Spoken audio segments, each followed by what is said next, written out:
한 남자가 있었다. 세상이 끝나는 걸 2번이나 지켜본 남자가. 2100년 서울. 인류에게 남은 마지막 땅이었다. 성벽 밖에는 수억 마리의 마물과 500이 넘는 악마가 몇 달째 도시를 에워싸고 있었다. 하늘은 잿빛이었고 공기에서는 재와 피 냄새가 났다. 특급 악마 사냥꾼 신하늘은 알고 있었다. 사람의 절망이 곧 악마의 양분이 된다는 것을. 그래서 그는 웃었다. 무너지는 전선 위에서 일부러 밝은 척하며 사람들의 마음을 붙들었다. 속으로는 무너지면서도 겉으로는 끝까지 농담을 던졌다. 그것이 그가 아는 유일한 저항이었다. 성벽 안의 사정은 더 참혹했다. 도시는 1년이 넘도록 바깥 세상에 버려져 있었다. 굶주림과 병, 그리고 스스로 목숨을 끊는 이들이 매일 늘었다. 사람들이 절망할수록 성벽 밖 악마는 살이 올랐다. 그래서 신하늘의 농담은 단순한 허세가 아니었다.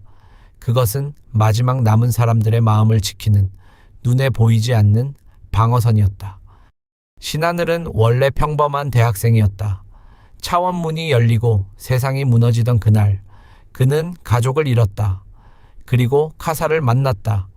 그의 제자가 되었고 의형제가 되었고 함께 25년을 싸웠다. 인류가 마지막 한 도시로 밀려날 때까지. 저항군 총사령관 카사. 그는 도망친 황가에 사생하였지만 끝까지 남는 쪽을 택한 사람이었다. 지킬 수 없는 사람들을 지키겠다고. 그는 성벽 위에 섰다. 그리고 신하늘에게 낡은 목걸이 하나를 건넸다. 소원을 들어준다는 오래된 물건이었다. 다시 기회가 주어진다면 너 같은 사람에게 오기를. 총공세가 시작됐다. 레일건과 마도, 병기가 마물의 해일을 갈아냈지만 물자는 곧 바닥났다. 탄약이 떨어진 자리를 사람의 몸이 메웠다. 성문 앞을 홀로 막아선 카사는 악마로 타락한 디어블로즈 가주 엘리어스와 부딪혔다. 한쪽 뿔이 기이하게 비틀린 악마였다. 카사는 아르카나 스피릿 세닉스를 개방해 버텼다. 끝까지 버텼다. 그러나 엘리어스의 검이 그의 목을 스치는 순간 인류 최후의 총사령관은 끝내 잠수당했다. 스승이 쓰러지는 걸 본 신하늘이 성벽에서 몸을 던졌다. 슬픔도 분노도 사치였다. 그저 몸이 먼저 움직였다. 엘리어스의 검이 그의 심장을 노리는 순간 카사가 남긴 목걸이가 순백의 빛을 터뜨렸다. 쓰러지는 의식 속에서 신하늘은 마지막으로 카사의 말을 떠올렸다. 다시 기회가 주어진다면. 목걸이는 소원을 들어주는 오래된 물건이라 했다. 그 말이 진짜 소원이 되어 무너지는 세계의 마지막 틈을 비집고 시간을 거슬렀다. 25년을 악마와 싸운 사냥꾼의 모든 기억과 함께 스승이 마지막으로 남긴 바람이 제자를 500년 전으로 데려간 것이다. 세상이 하얗게 물들었다. 모든 소리가 멀어졌다. 그리고 회귀가 시작됐다. 끝난 줄 알았던 이야기가 500년 전에서 다시 시작되고 있었다. 이번에야말로 다르게 끝내기 위해서. 눈을 떴을 때 그는 다른 몸에 있었다. 500년 전 과거 클레이프스 대륙. 디어블로즈 가문의 망나니 차나 멜테어. 그 몸에 신하늘의 영혼이 들어와 있었다. 낯선 손, 낯선 얼굴, 그러나 익숙한 이름들. 엘테어의 기억과 함께 머릿속으로 제국 역사서의 지식이 통째로 흘러들었다. 그는 미래를 알고 있었다. 3년 뒤 대협곡이 뚫리고 억 단위의 마물이 남아하는 2차 인마전쟁이 터진다는 것을. 그리고 그 전쟁의 끝에 무엇이 기다리는지도. 지구의 멸망은 사실 이곳에서 시작된 재앙의 마지막 장이었다. 클레이프스 황가는 이 전쟁에서 패한 뒤 디어블로즈를 팔아넘기고 차원문 넘어 지구로 도주할 자들이었다. 자신들이 부른 재앙을 남의 세계에까지 옮긴 것이다. 엘프리오는 그 사슬의 첫 고리를 여기서 끊어야 했다. 그 지옥을 막으려면 방법은 하나였다. 썩어버린 황가를 뒤엎고 카사를 새 황제로 세우는 것. 이번에는 늦지 않을 생각이었다. 엘테어는 망나니 연기를 방패로 삼았다. 남부로 외유를 떠나는 척 위장 탈출을 감행했다. 하지만 호위로 붙은 커틀러스 용병단은 황가의 사냥개였다. 누나 엘리어스는 동생을 미끼로 그들을 잡은 뒤 엘테어마저 직접 처리하려 했다. 그녀는 몰랐다. 그 미끼가 이미 다른 사람이라는 것을. 엘테어는 태어냈다. 그는 누나 앞에서 가신 가이우스가 배신자임을 지목했고 3년에서 5년 안에 대협곡에서 마무리 남아 한다고 경고했다. 그리고 처음으로 그 힘을 드러냈다. 시동어도 형상도 없이 누나의 아르카나 스피릿을 강제로 멈춰 세운 것이다. 좌중이 얼어붙었다. 타인의 아르카나 스피릿을 감지하고 강탈하고 조종하는 능력. 500년 제국 역사에 전례가 없는 힘이었다. 그것이 아르카나 스피릿인지 아닌지조차 그 자신도 알지 못했다. 그는 공간이동 마독으로 레굴루스 비경 최신부로 도약했다. 목적지는 최고의 영초, 경화수월. 그곳의 마나압은 보통 사람이라면 숨 쉬는 것만으로 몸이 터질 만큼 지독했다. 엘테어는 그 압력을 영초로 중화한 뒤 경화수월을 통째로 삼켰다. 몸이 바뀌었다. 마나가 살을 그대로 통과하는 신체를 얻고 머리카락과 눈동자가 은빛으로 물들었다. 이제 그는 어떤 비경에서도 살아남을 수 있었다. 문제는 마나만이 아니었다. 그 몸에는 원래 주인 엘테어의 흔적이 남아 있었고 가문의 추적자들이 언제든 그를 알아볼 수 있었다. 은빛으로 바뀐 머리카락과 눈동자는 뜻밖에도 완벽한 위장이 되어 주었다.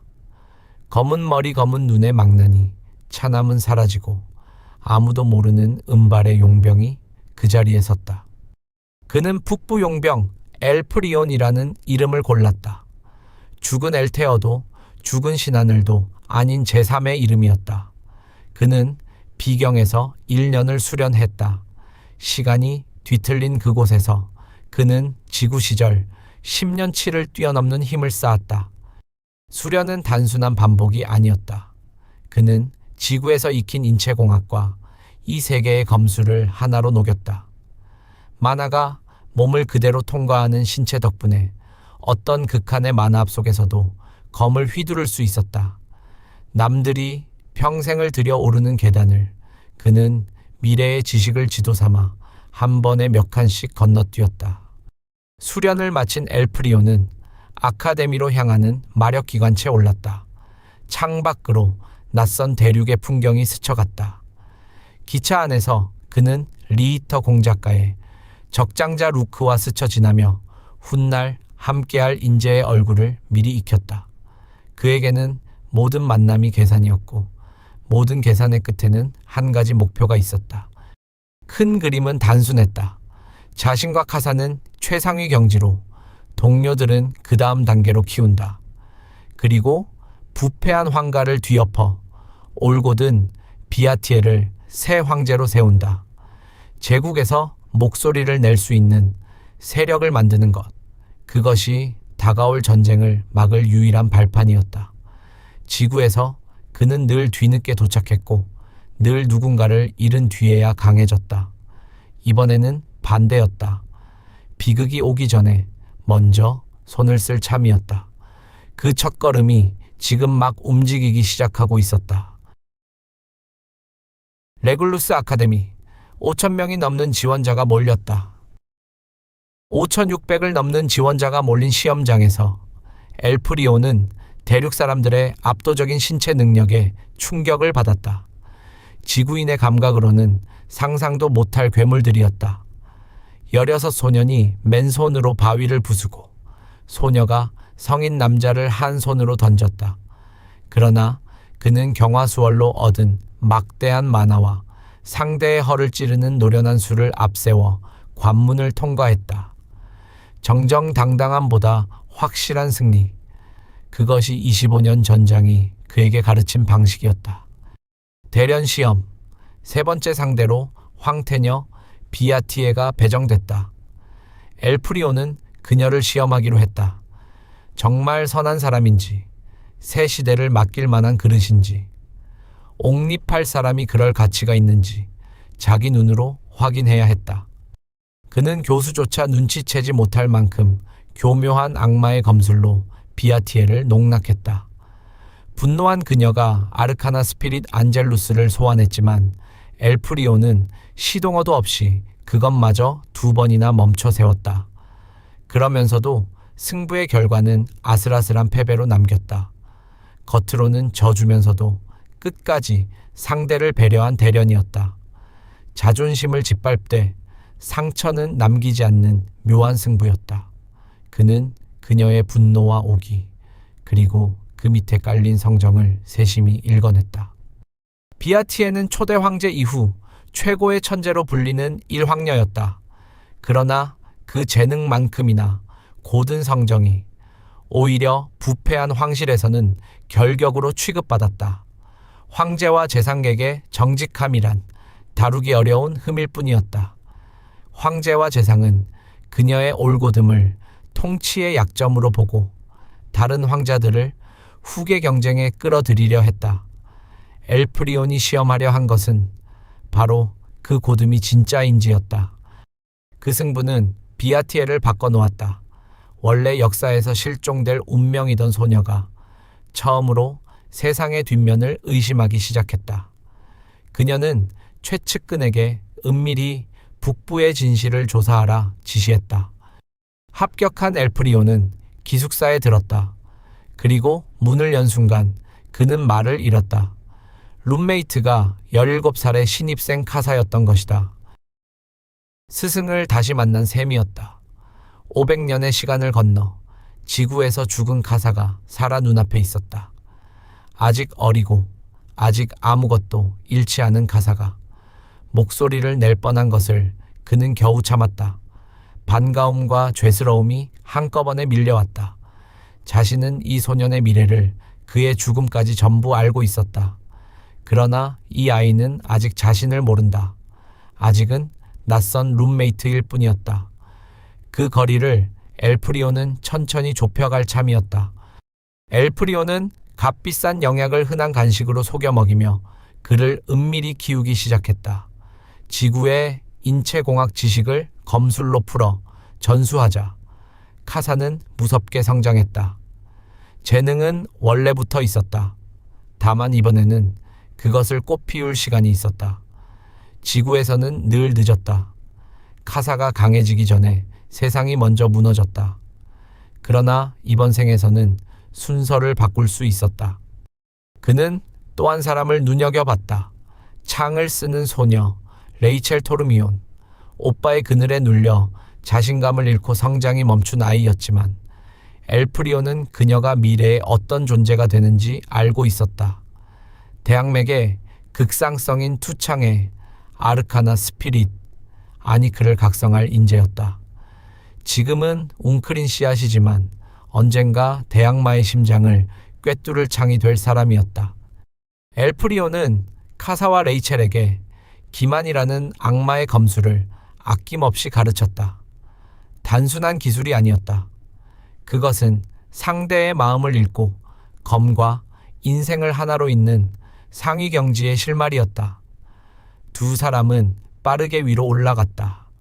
엘프리오는 제대련에서 비아티에를 압도해 무의를 각인시키고 교수 아리스와 학부장 페러의 눈길이 자신에게 머무는 것을 느꼈다. 세상이 그를 주목하기 시작했다. 그것은 위험이자 동시에 기회였다. 그는 그 시선들을 하나하나 계산에 넣었다. 그러나 어둠도 함께 움직이고 있었다. 비아티에의 최측근 다리온 남작, 그의 방에서 흘러나오는 기괴한 기운을 엘프리오는 놓치지 않았다. 사람의 탈을 쓴 무언가가 황녀의 가장 가까운 곳에 웅크리고 있었다. 그의 정체가 곧 드러날 참이었다. 다리오는 사람이 아니었다. 그는 수백 년간 황가와 디어블로즈를 이간질해 온 악마 디제릭이었다. 그의 계획은 잔인했다. 비아티에를 암살해 증오의 연쇄를 일으키고 2차 인마전쟁을 앞당기는 것. 디제릭은 비아티에와 레이첼을 비경 근처의 찻집으로 유인해 함정에 빠뜨렸다. 그는 황가의 조직적인 기만을 폭로한 뒤 보랏빛 악마의 본 모습을 드러냈다. 500년을 준비한 마독으로 안젤루스마저 봉쇄하며 두 소녀를 몰아붙였다. 도망칠 곳은 없었다. 절체절명의 순간 카사가 뛰어들었다. 그는 두려움의 다리가 떨리면서도 디제릭의 팔을 막아섰다. 기사는 마물 앞에서 도망치지 않는다. 지구에서 인류 총사령관으로 억 단위의 마물과 맞섰던 바로 그 힘. 500년의 시간을 건너 17 소년의 몸에서 다시 눈뜨는 순간이었다. 그 한마디와 함께 카사의 아르카나 스피릿 세닉스가 각성했다. 뒤이어 하강한 엘프리오는 비아티에의 안젤루스를 강탈해 조종했다. 악마의 기만을 악마에게 그대로 되돌려주는 황엄이었다. 지구에서 수많은 악마를 사냥한 사냥꾼의 본색이 처음으로 드러나는 순간이었다. 디제릭은 자신이 놓은 함정에 스스로 갇혀 안젤루스의 창에 관통돼 잿가루로 세우러졌다. 전투가 끝나고 엘프리오는 카사와 단둘이 마주 앉았다. 카사가 먼저 입을 열었다. 자신이 클레이프스 13세의 사생아라는 것, 에스파다라는 성을 쓰며 북부로 쫓겨난 이유가 거기에 있다는 것, 어릴 적 세상을 향한 복수심에 정보 길드에 몸담았으나 어머니의 유언과 비아티에에 대한 동경으로 그 마음을 접었다는 것. 그는 묻지도 않은 자신의 가장 약한 곳을 먼저 내보였다. 500년 전 인류를 이끌던 총사령관의 씨앗이 지금은 상처받은 17 소년의 얼굴로 앉아 있었다. 엘프리오는 그 얼굴을 보며 목이 메었다. 자신이 아는 카사는 이미 모든 것을 잃은 뒤의 카사였으니까. 엘프리온도 답했다. 자신 역시 목적을 가지고 접근했노라고. 거짓으로 쌓은 관계로는 아무것도 지킬 수 없었기에 그는 약속했다. 이번 학기 안에 카사가 일정 경지에 오르면 천산바위 비경에 별의 맹약에서 자신의 모든 진실을 말하겠다고. 지구도 회기도 두 사람의 오래된 인연도. 다만 그 약속의 무게를 지금의 카사는 짐작조차 하지 못했다. 그리고 그는 비아티에게 지도를 펼쳤다. 대협곡의 붕괴, 인마전쟁의 필연, 그리고 황군기 악마의 존재를 알고도 은폐해왔다는 진실을. 충격받은 비아티에는 결심했다. 거짓 위에 쌓인 명예라면 필요 없다고. 그 눈빛에서 엘프리오는 확신했다. 이 사람은 옳다고. 한편 엘프리온의 정체를 눈여겨보던 학부장 페러가 그를 단독 대련으로 끌어냈다. 처음에 페러는 그를 악마 숭배자로 의심했다. 순수 검술만으로도 상위 경지에 이른 소년이 정체를 숨긴 채 학원에 숨어들었으니 당연했다. 접전은 길었다. 검이 수십 번 부딪히는 동안 페러는 엘프리온의 검에서 낯익은 무언가를 읽어냈다. 그리고 마지막에 그가 전곡을 찔렀다. 니오 엘티오냐. 죽은 자의 신분패를 조사한 서류까지 들이밀렸다. 엘프리온은 아버지가 남긴 마독으로 자신이 디어블로즈의 차남임을 증명했다. 페러는 적이 아니었다. 그는 악마 숭배자를 추적하는 비밀 결사, 반헬싱의 수장이었다. 엘프리온의 아버지 브란트가 세운 조직. 몰랐던 아군이 뜻밖의 손을 내미는 순간이었다. 곧이어 사감 틈에로 세들러까지 합류했다. 두 사람 모두 브란트의 옛 동료였고 오랫동안 악마 숭배자의 그림자를 쫓아온 이들이었다. 반헬싱의 은신처에는 디어블로즈 기록서의 원본이 봉인돼 있었다. 엘프리온조차 몰랐던 아버지의 유산이 그곳에서 그를 기다리고 있었다. 그들은 다가올 전쟁의 규모를 이미 짐작하고 있었다. 5년 안에 억 단위의 마물이 남하하고 그 전에 황좌를 바로잡아야 한다는 것. 그들의 과업은 둘이었다. 1년 안에 비아티에를 황좌에 올리는 사실상의 정변, 그리고 귀족 세력의 결집. 엘프리온이 홀로 그렸던 큰 그림에 처음으로 다른 손들이 얹혔다. 홀로 싸우는 줄 알았던 전쟁에 조용히 동지가 늘어나고 있었다. 첩보가 들어왔다. 아카데미 최대 행사, 청검제 결승을 노린 테러. 악마 숭배자들이 관중 속에 숨어들어 자폭할 계획이었다. 바넬싱은 위험한 방책을 내놓았다. 테러를 막는 게 아니라 유도하는 것. 그리고 피해 없이 완벽하게 제압해 악마 숭배자의 존재를 세상에 우스꽝스럽게 폭로하는 것. 손 닿는 곳의 사람은 반드시 구한다는 신념과 큰 것을 위한 희생 사이에서 엘프리온은 갈등했다. 대를 위한 소의 희생. 그는 그 논리를 지구에서 지겹도록 봤다. 그리고 결국 개입을 결심했다. 한 명도 잃지 않는 승리를 만들 수 있다면 위험을 감수할 가치가 있었다. 그는 흰 가면을 썼다. 화이트, 레굴루스 공작, 제레프의 연무장에 난입해 그의 전력 공격을 흘려버리며 자신이 상수임을 각인시켰다. 그는 공작가의 은밀한 예실과 가문 증표까지 꺼내 신뢰를 샀다. 그 비밀은 사실 훗날 지구로 넘어온 공작의 아들이 들려준 이야기였다. 미래의 파편이 과거의 열쇠가 된 것이다. 목적은 테러 중지가 아니라 속행이었다. 병력을 늘려 사상자 없이 제압하기 위해. 본래 역사에서 이 사건은 30명 규모의 참사로 조작돼 황가가 북부를 압박하는 구실이 되었다. 그러나 이번에는 숭배자가 50명으로 불어나 있었다. 미래가 이미 뒤틀리기 시작했다는 첫 신호였다. 엘프리온은 그 변화를 읽으면서도 흔들림 없이 계획을 밀고 나갔다. 결승 무대에 서기까지 카사와 레이첼도 몫을 했다. 2달간 기만으로 급성장한 두 사람은 본선에 올랐고, 레이첼은 오빠의 모욕을 딛고 비아티에와 명승부를 펼쳤다. 변형 초식과 기습투창까지 쏟아낸 끝에 아깝게 졌지만 멈췄던 소녀가 다시 자라기 시작했음을 스스로 증명했다. 엘프리온은 관중의 시선을 끌지 않으려 일부러 아슬아슬한 신승으로 우승을 피했다. 결승일, 관객석 곳곳에서 악마 숭배자들이 자폭했다. 마목으로 변한 그들에게서 5,000마리 넘는 마물이 쏟아졌다.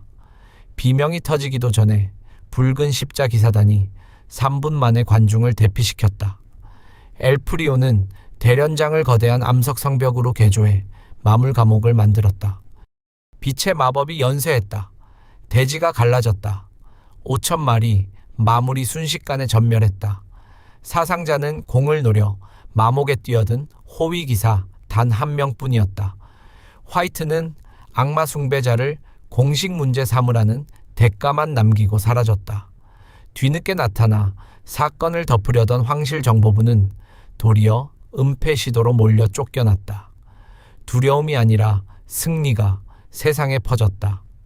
원래 역사에서 30명이 죽어야 했던 참사가 단 한 명의 희생으로 끝난 것이다. 방학이 왔다. 엘프리온 일행은 휴양도시로 향했다.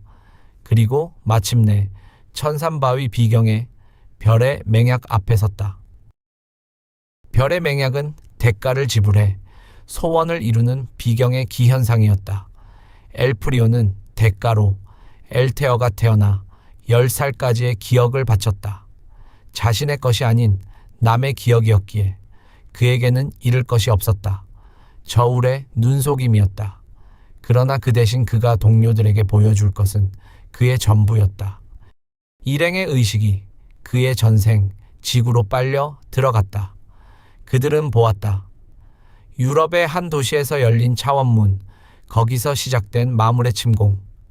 겁에 질린 인류가 쏘아 올린 핵이 오히려 대륙을 죽음의 땅으로 만드는 광경. 23년에 걸친 인류의 몰락, 도시가 불타고 사람들이 쓰러지는 종말의 풍경을, 낯선 세계의 재앙이 소름 끼치도록 이곳의 미래와 닮아 있었다. 그리고 최대의 반전, 지구에 나타난 원군 클레이프스 황가가 사실은 2차 인마전쟁에서 패배한 뒤 디어블로즈를 팔아넘기고 도주한 자들이었다는 진실을, 자신들이 불러온 재앙을 다른 세계에까지 옮긴 것이다. 기억은 최후의 서울로 이어졌다. 인류 총사령관 카사의 죽음, 신하늘의 회귀. 미래의 카사가 현재의 자신을 향해 답답하게 내뱉었다. 너무 늦게 결단했다고. 그 말이 지금의 카사의 가슴에 모처럼 박혔다. 관람을 마친 일행은 운명 공동체가 됐다. 별의 맹약이 그들을 하나로 묶었다. 엘프리오는 옥립의 전력을, 비아티에는 북부 차별 철폐와 디어블로즈 악연 해소, 대협곡 정상화와 전쟁 저지를 맹세했다. 각자 등의 진짐은 달랐지만 향하는 곳은 하나였다. 그 대가로 비경의 만화가 흘러들어 세 사람이 단숨에 한 단계 위로 도약했다. 가장 크게 흔들린 것은 비아티에였다. 그녀는 엘프리온이 대가로 지불한 것이 기억임을 예리하게 간파했다. 반면 카사는 아무것도 묻지 않았다. 네가 그렇다는데 믿어야지. 조건 없는 신뢰였다. 500년 전에도 500년 후에도 카사는 그런 사람이었다. 이제 그들은 같은 미래를 아는 동료였다. 그리고 같은 미래를 바꾸기로 맹세한 운명 공동체였다. 전투는 끝났다. 이제 전장은 황궁이었다. 엘프리온과 카사는 악마 숭배자 최초 발견자로 등재돼 북부인님에도 황궁 입궁 자격을 얻었다. 엘프리온은 은바르난의 인식저에 마법까지 더해 정체를 숨겼다. 적진 한복판으로 맨 얼굴을 감춘 채 걸어 들어간 것이다. 연회에서 사건이 터졌다. 미인계에 걸린 일황자 아론이 엘프리온에게 난동을 부리다. 여러 사람 앞에서 한 여인을 함부로 내 사람이라 못 박는 결정적 실책을 저질렀다. 그 오만이 그의 발목을 잡았다. 비아티에가 등장해 아론의 검을 쳐 떨어뜨리고 초대 황제의 법을 들어 엘프리온의 공적을 공인했다. 살린 공로가 죽인 공로보다 크다는 제국의 오랜 법이었다. 아론은 정치적으로 자멸했고 민심은 비아티에로 결집했다. 궁지에 몰린 아론은 전략 마독으로 엘프리온을 노렸지만 엘프리온은 오히려 이를 폭주시켜 사건을 키웠다. 작은 불씨를 정치적 대화제로 키운 것이다. 아론은 고행의 탑에 유폐됐고 비아티에는 이 혼란을 명분으로 새로운 제국 정보부 신설을 관철했다. 엘프리온과 동료들은 연회의 관찰을 토대로 악마 숭배자 관계도를 그렸다. 그리고 충격적인 결론에 이르렀다.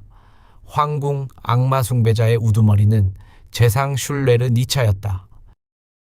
슐레르는 300년간 정신을 잡아먹고 육신을 옮겨 다니며 북부 차별과 디어블로즈 불화, 끊임없는 영지전을 조장해온 시노모시아의 숭배자였다. 황제의 오랜 시종 출신으로 제국의 심장부에서 조용히 씨를 당겨 온 자였다. 그의 목표는 제국을 비아티에와 다른 황자로 쪼개 최후의 방패들을 서로 죽이게 만드는 것이었다. 방패끼리 부딪혀 부러지면 성벽은 저절로 무너진다. 대륙 전체가 이 한 사람의 판 위에 놓여 있었다. 슐레르는 비아티에에게 귀족 감찰권을 통째로 떠넘겨 그녀를 귀족 전체와 맞서게 하는 함정을 놓았다. 그러나 비아티에는 그 독을 간파했다. 그녀는 오히려 생사여탈의 상징인 부활을 황제에게 청해 함정을 정면으로 되받았다. 그리고 황궁에 숨은 악의 무리를 소탕하겠다 선언했다. 300년을 숨어 산 슐레르의 심장이 처음으로 철렁 내려앉았다. 엘프리온은 궤도 뉴스카이로 변신해 판을 흔들었다. 부패 귀족들을 연쇄 도둑질하고 광장의 마도구 확성기로 그들의 비리와 억단위 착복을 폭로하며 치부책과 금화를 대중에게 뿌렸다. 권력은 급격히 비아티의 쪽으로 기울었다. 슐레르는 궤도를 한낱 도둑으로 얕보다. 황녀가 궤도를 부리는 것 아닌가 하는 정답에 근접하고도 스스로 그 답을 기각했다. 이때 제국 최강의 조직이 모습을 드러냈다. 개국 전부터 오직 제국의 존속만을 수호해온 암중 세력 가디언즈, 수장 비에나와 서열 2위 비오를 비롯한 정계였다. 그러나 그들은 화이트를 대륙 최초의 최상위 마법사로 오판하고 엘프리온에게 우호적으로 접근하기로 했다. 아이러니한 오해가 뜻밖의 인연을 만들고 있었다.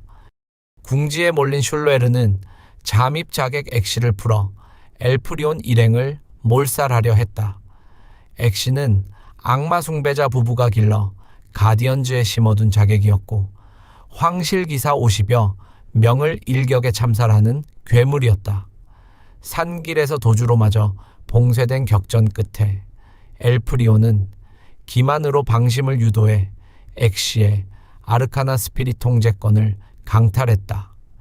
심장을 찔린 엑시가 체내 만화를 폭주시키며 동기어진을 노리던 그 순간 동료 셋의 아르카나 스피릿이 동시에 그에게 발현했다. 다중 제어의 각성이었다. 비아티에의 창이 엑시의 육신을 터뜨렸고 엘프리온은 죽은 엑시의 능력 라피르마저 자기 것으로 얻었다. 탈진에 쓰러진 엘프리온은 정신세계에서 죽은 지구의 동료와 재회했다. 마도공학의 천재이자 특급 사냥꾼이었던 이 엘프리온은 그 앞에서 오랜 죄책감을 털어놓았다. 자신이 아니라 그가 이 몸에 왔다면 더 많은 사람을 살렸으리라고. 단 한 명도 잃기 싫다는 강박에 짓눌린 그에게 동료는 짧게 답했다. 믿고 하던 대로 하라고. 그 목소리가 무너지려던 그를 다시 일으켰다. 마침내 엘프리온은 화이트로 위장해 슐레르의 비밀 회동을 급습했다.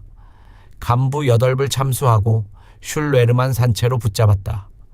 궁지에 몰린 슐레르가 시노모시아에게 받은 정신포식의 권능을 발동하자 두 사람은 정신세계에서 격돌했다. 슐레르는 억 단위 마물을 소환해 엘프리온의 정신을 짓누르려 했다. 그러나 엘프리온은 은발 가면을 벗고 신하늘의 얼굴을 드러냈다. 그리고 서울의 성벽과 요세포, 레일건을 상상 속에 불러냈다. 지구 최후의 전투를 그대로 재현한 학살이었다. 공포가 통하지 않아 오히려 정신을 소진한 그 앞에서 300년을 산 악마 숭배자의 수괴가 심장을 관통당했다. 엘프리온은 그를 굳이 악마 숭배자에게 암살당한 피해자로 위장했다. 악마 숭배임을 입증할 길이 없는 데다 황제를 악마 숭배자 토벌로 이끌어 이 황자 옥립을 저지하려는 다단계 포석이었다. 이것이 엘프리온이 이 대륙에서 거둔 첫 복수이기도 했다. 슐레르는 300년간 북부를 차별하고 디어블로즈를 몰락시키고 대륙 전체를 전쟁으로 몰아간 판의 설계자였다. 그 판이 설계자의 죽음과 함께 무너지기 시작했다. 이제 큰 판이 서서히 뒤집히기 시작했다. 그리고 진짜 적들은 아직 대협곡 너머에서 잠들어 있었다. 새로운 동료가 필요했다. 다가올 전쟁에 맞설 사람들이. 엘프리온은 남서부 사막의 전사 시에나 가룸을 5번째 동료로 점찍었다. 신의를 중시하는 그녀는 이미 자기 클럽의 장이라며 거절했지만 오아시스의 기현상 속 결투 끝에 함께 사막으로 향하게 됐다. 그는 그녀가 어떤 유혹에도 흔들리지 않을 사람임을 알고 있었다. 가룸 백장령이 마물과 방화범에게 동시에 습격당했다. 엘프리온 일행은 레이첼의 아니크로 악마 숭배자를 색출해 전세를 뒤집었다. 그리고 저택에서 엘프리온은 처음으로 그 존재와 마주쳤다. 에반젤린, 지구에서 인간이었다가 악마로 변한 자, 타락의 대악마 데프레아를 가장 가까이서 모시는 첫 사도였다. 그녀는 칠흑의 성서로 마귀를 다뤘다. 인간이 마귀를 쓴다는 것은 원래 역사에 없던 금기였다. 그녀는 엘프리온을 악마의 기술을 훔친 인류의 빛이라 부르며 회유하다 흑기사와 함께 검은 포탈로 도주했다. 엘프리온은 부하 하나를 사로잡았다. 그러나 그 말에는 엘프리온조차 알지 못하는 그의 정체에 대한 힌트가 숨어 있었다. 엘프리온은 시에나 어머니의 실종이 오래전 디어블로즈에서 벌어진 사건과 같은 수법임을 알아챘다. 사람을 조용히 지워 마물의 재료로 삼는 방식. 악마 숭배자들은 수백 년간 그런 식으로 대륙을 좀먹어왔다. 하나의 실마리가 대륙 전체에 뻗은 거미줄로 이어졌다. 엘프리온은 습격의 진짜 목적을 간파했다. 밀림의 마물 생산용 오염지, 콜로니를 짓는 것, 타락의 데프레아와 역병의 굴레이그 두 파벌이 손을 잡고 있었다. 일행은 그 실체를 확인하러 남부 밀림으로 향했다. 밀림의 밤은 조용하지 않았다. 이 각급 악마 던티리오스가 400마리 수중 마물을 이끌고 마을을 야습했다. 엘프리온 일행은 마을을 미리 비우고 물길을 따라 화공 함정으로 그들을 몰살했다. 엑시에게서 노획해 개조한 사석포형 마도구가 불의 구슬을 연이어 쏘아냈다. 지구의 화기 개념이 이 세계의 마법과 처음으로 결합한 순간이었다. 엘프리온은 홀로 콜로니에 잠입했다. 비경 깊숙한 어둠 속에서 그는 붙잡은 자들을 상대로 신문을 이어갔다. 그리고 마침내 진실을 알아냈다. 콜로니는 연막이었다. 마물을 대량으로 찍어내는 공장처럼 보였지만 그것은 눈속임에 지나지 않았다. 실체는 화신체를 통한 역병의 지배자 굴레이그의 반쪽 강림이었다. 대악마가 이 세계의 절반쯤 발을 들이려 하고 있었다. 그는 우연히 순수 만화를 무한 공급하는 아이템 사안을 얻었다.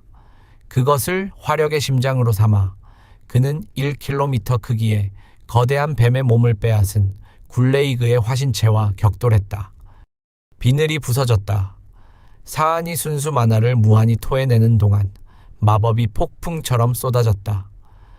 몸을 빼앗긴 바엠프톤의 잔존 정신이 안에서 굴레이그를 물어뜯어 주는 가운데 엘프리온은 물속에서 화신체를 참살했다. 그리고 그 뱀의 몸에서 사안의 정체인 내단을 얻었다. 굴레이그는 본신 힘의 10분의 1도 안 되는 타격만 입고 물러났지만 그 몸의 화신 하나가 확실히 잘려나간 것이었다. 대악맥에 처음으로 상처를 낸 값진 승리였다. 이 굴레이그전은 값이 컸다.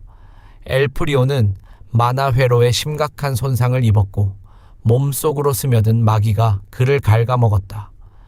대악마와 정면으로 부딪힌다는 것은 이긴다 해도 온전할 수 없는 싸움이었다.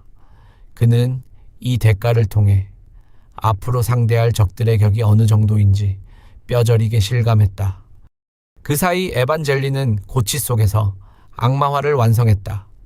갈색 피부와 뿔, 날개를 얻고 불치병을 앓던 소년 바토를 타락의 씨앗 삼아 첫 권속으로 만들었다. 원래 역사에서라면 전쟁이 터진 뒤에야 나타났을 존재가 이미 앞당겨 태어난 것이다. 뒤틀린 것은 인간 쪽 운명만이 아니었다. 그리고 세계관의 큰 그림이 열렸다.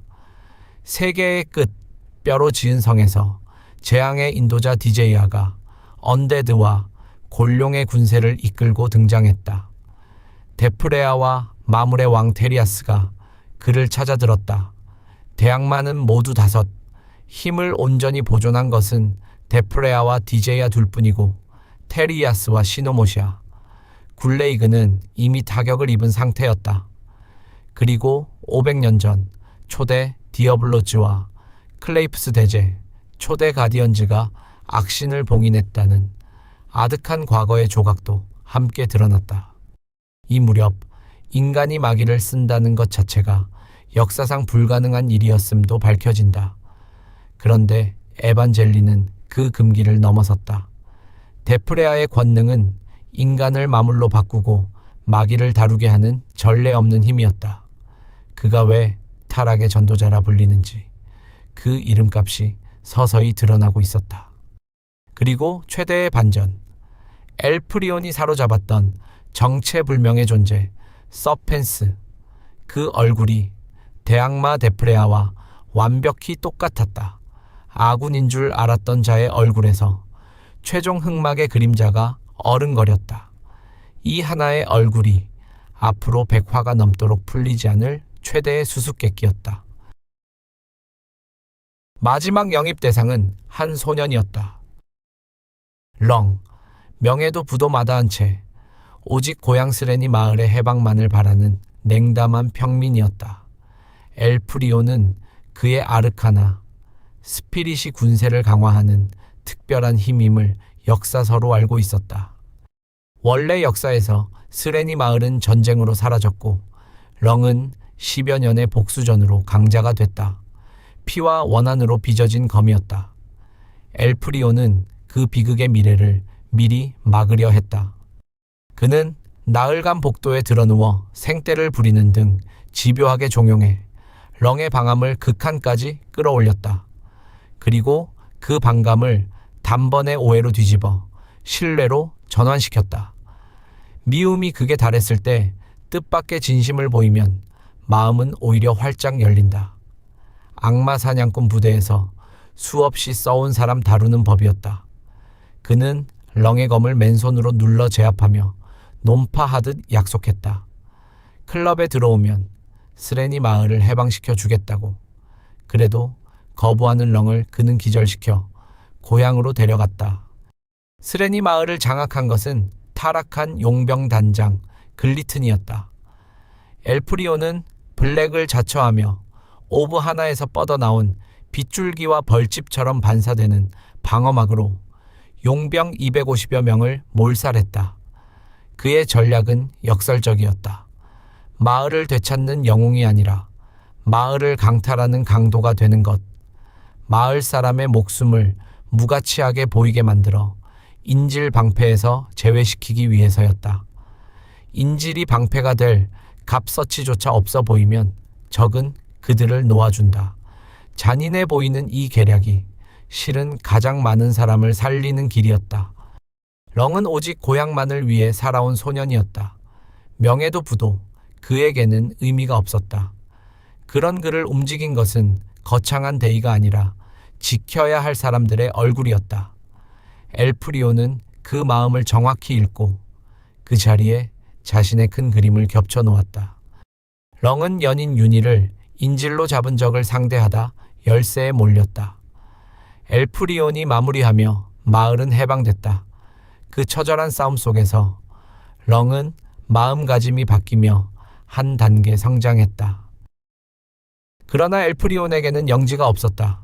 영지가 없으면 세력의 근거지도 발언권도 없었다. 그는 우회로를 택했다. 배후의 부패 귀족 둘을 실각시켜 화이트 명의로 영지를 하사받는 것. 그는 사막의 보물로 위장한 마도구를 귀족의 비밀 금고에 심어두었다. 비아티에와 레굴루스 공작이 정치 공작으로 호응하는 가운데 그는 급습을 감행했다. 그 습격에서 렁은 마침내 아르카나 스피릿 소마토스를 각성했다. 1단계는 온몸의 강화, 2단계는 무기의 확장, 3단계는 군세의 수에 비례해 무한히 강해지는 힘이었다. 병사가 많을수록 강해지는 능력, 훗날 억단위 마물과 맞설 인류의 방패가 될 힘이었다. 원래 역사에서는 10여 년의 피 맺힌 복수를 치르고서야 얻었을 각성을 이번에는 훨씬 이르게 손에 넣은 것이다. 엘프리온은 영지가 없어 정식 영지전을 벌일 수 없는 처지였다. 그래서 그는 전공법 대신 상대의 탐욕을 이용하는 우회로를 택했다. 미끼를 던지고 죄를 짓게 하고 그 죄를 증거로 삼는 것. 이것이 지구에서 수많은 적을 무너뜨려 온 사냥꾼의 방식이었다. 강박에 빠진 황제는 보물을 탐낸 두 귀족에게 분노해 즉결 처형과 영지 몰수를 선포했다. 그리고 그 두 영지를 화이트에게 하사했다. 보물로 황제의 심리를 교란하고 죄를 증거로 제출하고 미끼를 던진 3단 설계가 완성된 것이다. 이 모든 것이 원래 역사에서 세워졌을 한 마을과 한 소년을 구하기 위한 일이었다. 엘프리오는 미래 정보를 무기로 비극이 벌어지기 전에 판을 새로 짰다. 그것이 그가 회기자로서 할 수 있는 가장 강력한 일이었다. 화이트는 대륙 최초의 최상위 마법사로 여겨지는 인물로 정착했다. 그리고 엘프리오는 후자기와 함께 마침내 첫 거점을 손에 넣었다. 뿌리 내릴 땅이 생겼다. 병사를 훈련하고 무기를 만들고 사람을 모을 근거지가. 지구에서 그는 늘 남의 성벽 뒤에서 싸웠다. 이제 처음으로 자신의 성벽을 쌓을 땅을 가진 것이다. 그러나 평화는 잠깐이었다. 적진의 시계도 이미 빠르게 돌아가고 있었다. 세계의 끝, 뼈로 지은 성에서 대항마들이 500년의 침묵을 깨고 움직이기 시작했으니까. 가면이 벗겨지는 순간이 왔다. 디어블로즈의 그림자 조직 데어데블에 수장 크로우가 나타나 화이트가 곧 실종된 공자 엘테어임을 알아봤다. 엘프리오는 별의 맹약의 대가로 엘테어 시절 기억을 이미 바쳤기에 정작 자신을 알아보는 크로우를 알아보지 못했다. 기이한 일이었다. 정작 엘프리오는 자신을 알아보는 이들을 알아보지 못했다. 별의 맹약에 엘테어의 기억을 바친 대가로 그에게 누나의 얼굴은 낯선 사람의 것이었다. 그러나 크로우와 누나 엘리어스는 잃어버린 혈육의 귀환에 안도하며 그의 편에 섰다. 낯선 가족이 조용히 그의 뒤에 서기 시작했다. 그리고 하늘이 비틀렸다. 대악마 디제이아의 신복, 재앙의 사기사가 천산의 마법 경계를 뚫고 남하했다. 백색 활의 리프코, 붉은 검으로 최강의 물리력을 지닌 코키노, 기근을 부르는 검은 사슬의 크로마, 그리고 푸른 낫을 든 리더 브리에. 악마이자 언데드인 그들의 목표는 북부 곡창지대에 대기근을 일으켜 대량 아사를 유도하는 것이었다. 계략은 잔혹할 만큼 단순했다. 카첸 대평야를 저주로 말려 죽이면 굶어 죽은 사람들의 절망이 고스란히 악마의 힘이 되었다. 죽음으로 악마의 힘을 키우려는 계략. 사람이 굶어 죽을수록 적이 강해지는 가장 잔혹한 재앙이었다. 재앙의 사기사는 악마이면서 동시에 언데드였다. 천산의 마법 경계를 통과하며 힘의 절반 이상을 소모했지만 그마저도 곧 회복해 전면 전쟁을 개시하려 했다. 그중 리더 브리에는 악마화한 에반젤린조차 자신들 중 상위에 놓을 만큼 강자로 인정했다. 대협곡 너머에서 쏟아지는 힘의 격이 이전과는 차원이 달랐다. 기근의 크로마가 카첸 대평야의 저주를 퍼뜨리려 하자 엘프리온과 크로우가 요격에 나섰다. 엘프리온은 순수 만화를 담은 오브로 저주를 상쇄하며 크로마를 압도했다. 궁지에 몰린 크로마는 스스로 뿔을 부러뜨려 아공간을 자폭시키고 도주했다. 그러나 이 모든 것이 누군가의 각본 위에 있었다. 에반젤린이 대악마의 성물 둘을 조합해 가디언즈 수장 비에나를 공간째 대륙 끝으로 격리했다. 검은 태양을 접어 상대를 다른 공간으로 밀어내는 기술이었다. 최강의 방패를 죽이지도 않고 전장에서 통째로 치워버린 것이다. 홀로 남은 엘프리오는 재앙의 사기사 리더 브리에의 아공간, 자비로운 무덤에 갇혔다. 그곳에서 그는 지구에서 겪은 최악의 기억을 마주했다. 대악마 디제이아가 핵을 공간째 삼켜 아군을 통째로 날려버린 그날의 절망이 눈앞에 그대로 재현됐다. 수백의 동료가 한순간에 사라진 그 광경. 아공간은 그 상처를 후벼 파며 그를 무너뜨리려 했다. 하지만 엘프리온은 유혹을 떨쳐냈다. 사흘간 수억의 언데드와 사투하며 그는 크로마와 리프코를 먼저 소멸시켰다. 잠도 쉼도 없는 지옥이었다.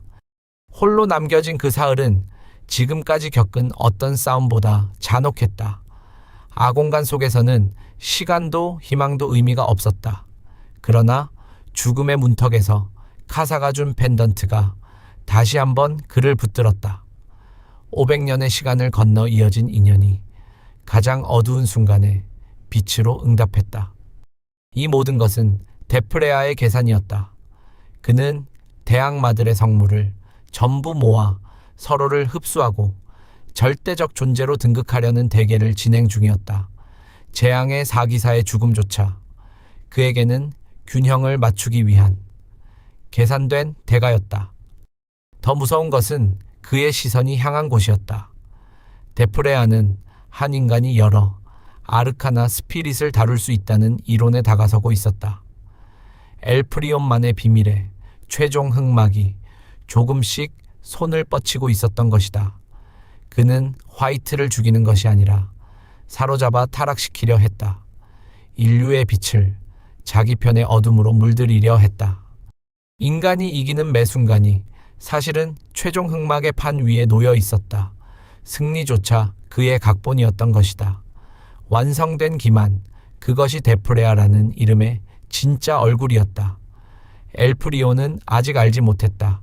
자신이 상대하는 적이 얼마나 오래, 얼마나 멀리 내다보는 자인지를. 죽음이 코앞에 다가온 그 순간 빛이 피어났다. 동료 카사가 준 펜던트가 빛을 발하며 초대 황제 클레이프스 대제의 영혼을 소환했다. 대제는 엘프리온이 이계에서 온 자임을 단숨에 꿰뚫어 봤다. 500년을 기다린 눈이었다. 그리고 그는 엘프리온의 심장을 찔러 본래 얻게 될 힘을 앞당겨 부여했다. 그 순간 엘프리온이 각성했다. 회로 마법으로 흉내낸 위력이 아니라 진짜 최상위의 경지였다. 새 쌍의 날개와 황금 갑주, 황금 기창, 동료 넷의 아르카나 스피릿과 자신의 라피르를 하나로 엮은 아르카나 스피릿 융합체로 거듭난 것이다. 안젤루스의 날개, 세닉스의 갑주, 소마토스의 힘, 아니크의 창이 한 몸에서 빛났다. 그는 순간이동으로 코키노와 브리에를 단숨에 꿰뚫었다. 마침내 재앙의 사기사가 전멸했다. 대협곡 너머에서 내려온 최초의 재앙이 인간의 손에 완전히 부서진 것이다. 그러나 이 각성조차 값을 완전히 치르고 얻은 것은 아니었다. 대제가 준 힘은 본래 얻게 될 힘을 앞당긴 것일 뿐 아직 그의 몸이 온전히 감당할 수 있는 경지가 아니었다.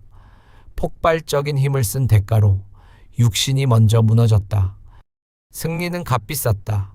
엘프리온은 온몸에 붕대를 감고 혼수에 빠졌다. 레이첼의 간병 속에 그는 며칠을 사경을 헤매다 겨우 회생했다. 그가 눈을 떴을 때 레이첼의 눈에는 눈물 자국이 남아 있었다. 늘 남을 지키기만 하던 남자가 처음으로 누군가에게 지켜지고 있었다. 그 사실이 낯설고 또 따뜻했다. 이후 대제의 묘에서 엘프리온은 세계의 심장에 다가섰다. 대제는 세계가 잊은 기억을 풀어놓았다.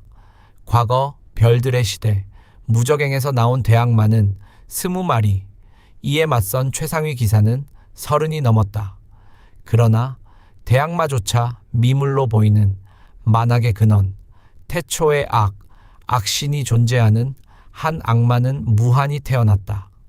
30의 영웅이 총력을 다해도 악신은 소멸되지 않았다. 결국 초대 디어블로즈, 마셰로가 변신형 아르카나 스피릿을 비채 사슬로 삼아 악신을 올감했다. 그리고 초대 가디언즈 수장 스텔라디에의 힘을 매개로 27명의 영웅이 존재 그 자체를 바쳐 희생함으로써 봉긴이 완성됐다. 모자란 몫은 세계의 의지가 스스로 메웠고 그 여파로 세상의 힘이 쇠락해 오늘날 강자가 이토록 희귀해진 것이다. 희생자들은 기록조차 남길 수 없었다. 기록하면 봉인이 약해지기에 스텔라마저 스스로를 역사에서 지웠다.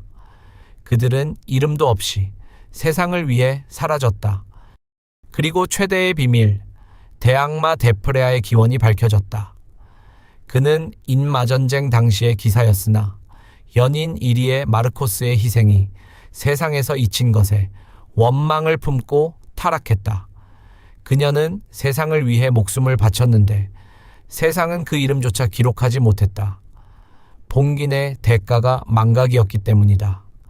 그 부조리가 한 기사를 대악마로 바꿔놓았다. 서펜스는 그 데프레아에게서 갈라져 나온 아직 타락하지 않은 인간 영혼의 마지막 조각이었다. 데프레아의 진짜 목표는 신이 되는 것이 아니었다. 신이 되어 소멸한 이리에를 되살리는 것이었다. 사랑이 세상을 멸망시키려는 힘으로 변한 것이다. 무엇보다 두려운 진실, 악신의 봉인이 곧 풀린다는 것이었다. 대제 엔토르클레이프스는 시간을 1000일까지 늘린 백색 공간에서 엘프리온에게 쉼없이 검을 가르쳤다. 그리고 최상위 존재의 힘, 공간 조작과 수호력을 전수했다. 세계가 스스로를 지키려는 힘, 수호력. 그것을 본능적으로 끌어당기는 존재가 바로 빛이었다. 엘프리온은 지구의 빛, 비아티에와 카사는 이 대륙의 빛이었다. 세계는 멸망의 위기 앞에서 스스로를 구할 이들을 이렇게 불러 모으고 있었다. 그리고 대제는 엘프리온에게서 또 하나의 진실을 읽어냈다. 그가 단순한 이계인이 아니라 미래에서 돌아온 회귀자라는 것. 이미 한 번 멸망을 본 자가 그 멸망을 막으려 시간을 거슬러 온 것임을. 대제는 그런 그에게 자신의 모든 것을 걸었다. 500년 전 악신을 봉인한 초대 영웅이 500년 뒤의 마지막 희망에게 검을 물려준 셈이었다. 세계가 스스로를 구하기 위해 부른 존재들이 이렇게 한자리에 모이고 있었다. 밖에서는 황실이 무너지고 있었다. 고행의 탑에 유폐됐던 1황자 아론이 독대 중 황제 클레이프스 13세를 물어 죽이고 스스로 목을 부러뜨려 자결했다. 슐레르가 심어둔 광기의 씨앗이 마침내 가장 끔찍한 방식으로 터진 것이다. 이 황자 플루트가 봉쇄령으로 황도를 틀어쥐고 황위를 찬탈하려 했다. 그는 시녀가 부리는 암살단 청소부 서른을 풀어 비아티에를 노렸다. 그러나 이미 위로 올라선 카사와 레이첼, 비아티에가 암살단을 전멸시켰다. 한때 대련장에서 농락당하던 소녀들이 이제는 스스로 칼날을 쳐내고 있었다. 그녀들은 더 이상 지켜져야 할 약자가 아니었다. 엘프리온이 뿌린 씨앗들이 이제 스스로 서서 폭풍을 막아내고 있었다. 그가 없어도 무너지지 않는 사람들. 그것이 그가 진짜 바라던 세력이었다. 바로 그때 대제의 묘 인근 바다가 갈라지며 진정한 클레이프스의 자격 시험이 출현했다. 비아티에와 카사가 시험을 통과하자 대제의 흉상이 나타나 선언했다. 비아티에가 진정한 클레이프스이자 유일한 후계자라고. 하늘이 그녀를 인정한 것이다. 정당성을 완전히 잃은 플루트가 마법사단에게 묘의 폭격을 명했지만 엘프리온과 비아티의 융합체가 이를 격파했다. 대제는 비아티에와 카색에 수호력을 다루는 법을 전한 뒤 마지막 암백까지 남기고 소멸했다. 초대 황제의 영혼이 500년의 기다림 끝에 편히 세우러졌다. 이 정변에는 지구의 그림자도 얽혀 있었다. 이 황자 플루트를 부추긴 배후에는 오래전부터 제국을 좀먹어 온 악마 숭배자들의 마지막 발악이 있었다. 그러나 이미 무너진 판은 되돌릴 수 없었다. 하늘의 인정과 백성의 마음이 모두 한 사람에게로 향하고 있었으니까. 정변이 진압됐다. 카사는 황자를 사양했다. 자신은 그림자로 남겠노라고. 왕관보다 무거운 것을 그는 이미 알고 있었다.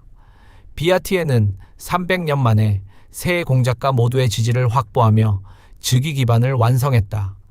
이 무렵 엘프리오는 뜻밖의 존재와 재회했다.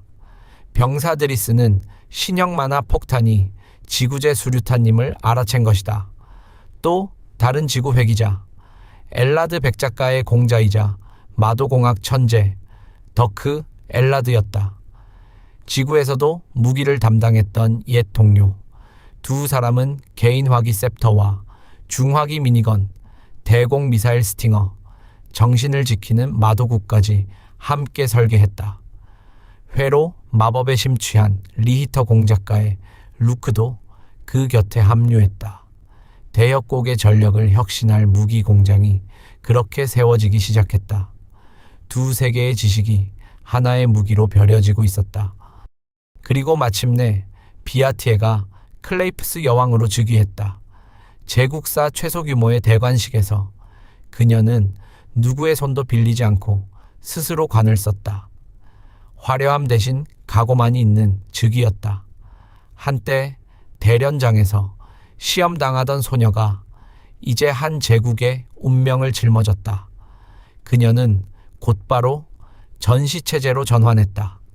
500년 묵은 북부 차별 정책을 철폐하고 철도와 무기 공장을 가동하고 전쟁을 부추기던 악덕 상단을 정리했다.